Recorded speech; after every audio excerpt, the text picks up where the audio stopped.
Hello students, कैसे हैं आप सब। उम्मीद है ठीक ही होंगे। हम लोग देखना चाहते हैं दो सदिशों के बीच का कोण, एंगल बिटवीन टू वेक्टर्स। क्या होती है ये दो सदिशों के बीच का। तो आप तो पढ़ते आए होंगे ऐसे। तो ये दो रेखाएं हैं, तो ये भी कोण है, ये भी कोण है, ये भी कोण है, ये भी कोण है। ये चारों कोण हैं। अब आप कहिएगा इसमें नई बात क्या है। तो है, ये साधारण रेखाएं हैं। आप ये कोण और ये कोण दो तरह के, ये इसके बराबर और ये इसके बराबर, अर्थात दो तरह के कोण बने। तो जो चाहे कह लें, ये कह लें थीटा, ये 180 माइनस थीटा। लेकिन नहीं, सदिशों में ऐसे कोण का निर्धारण नहीं होता। तो सदिशों में कोण का निर्धारण कैसे होता है, ये प्रश्न आपके मन में उठ रहा होगा। तो बाबू, जब दो सदिशों के पूंछ एक ही स्थान पर स्थित हों, तब उनके बीच जो कोण बनता है, उन दो दो कोण बनेंगे। उन दो कोणों में से जो छोटी कोण होगी, वो कोण दो सदिशों के बीच का कोण कहलाती है। अर्थात ऐसे तो मुंह जबानी कुछ पता नहीं चलेगा। आइए देखते हैं। जैसे मान लीजिए कि ये सदिश है वेक्टर ए, ये सदिश है वेक्टर बी, ये कोई पॉइंट है ओ, चाहे ऐसे रहने दीजिए। ये वेक्टर ए है और ये वेक्टर बी है।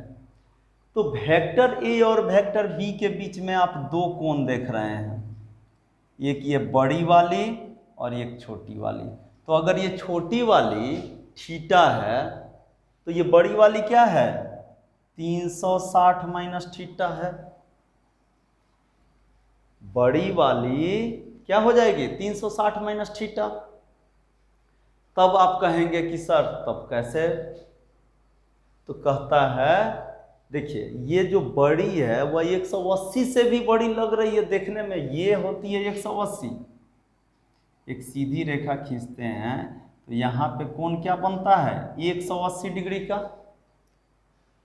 अब आपको दिखाई पड़ रहा होगा ये घूम करके ऐसे गई है, तो अगर ऐसे रहती तो यहाँ से यहाँ तक बनती 180। अभी और ये घूम गई है, या फिर ये ऐसी रहती और ये नहीं रहती, तो आपसे पूछा जाता तो आप कहते ना कि यहाँ से यहाँ तक 180, तो फिर ये एक्स्ट्रा हो गई ना, तो ये 180 से तो बड़ी है।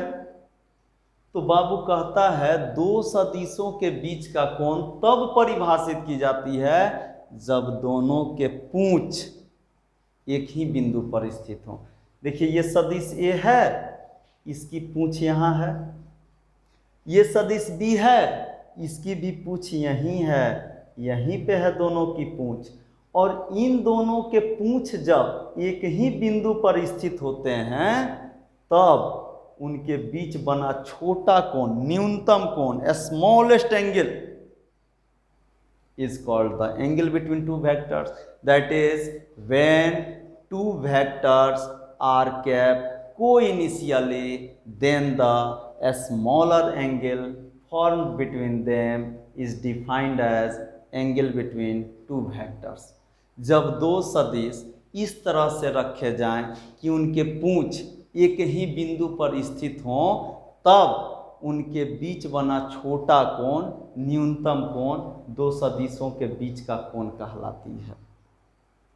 जब दो सदिश इस तरह से रखे जाएं कि दोनों के पूंछ बिंदु एक ही हो, तब उनके बीच बना छोटा कोण दोनों सदिशों के बीच का कोण कहलाती है। क्लियर? यानी कि when two vectors are kept co-initially,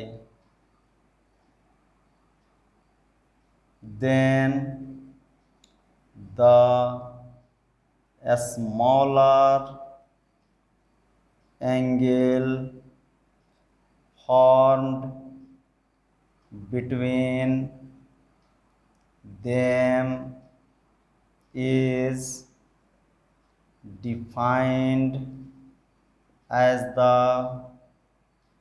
angle between two vectors.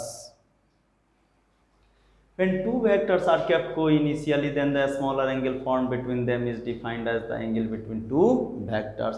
जब दो सदिश इस तरह से रखे जाएं कि उनके पूंछ एक ही बिंदु पर स्थित हो, एक ही जगह पर स्थित हो, तब उनके बीच बना न्यूनतम कोण दोनों सदिशों के बीच का कोण कहलाती है।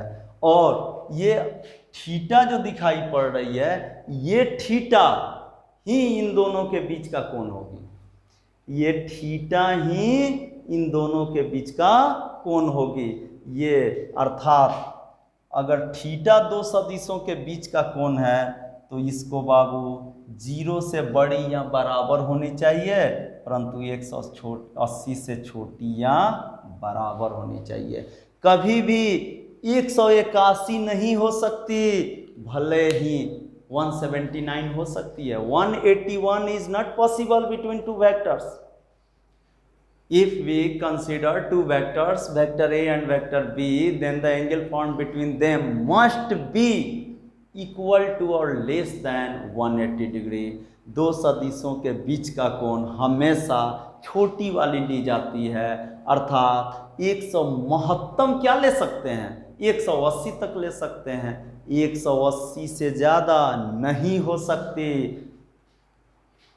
0 से बड़ी होगी, 180 से छोटी होगी। खूब होगी तो क्या होगी, 180 होगी। खूब छोटी होगी तो 0 होगी। 0 से बड़ी, 180 से छोटी। आप चाहे पॉजिटिव से घूमो या निगेटिव से घूमो, यहाँ पॉजिटिव निगेटिव का कोई मतलब नहीं है। क्लियर? आप चाहे ए से बी घूमो या बी से ए घूमो, कोई फर्क नहीं पड़ने वाला है, कोण वही कहलाएगी। यहाँ पॉजिटिव निगेटिव का चक्कर नहीं है।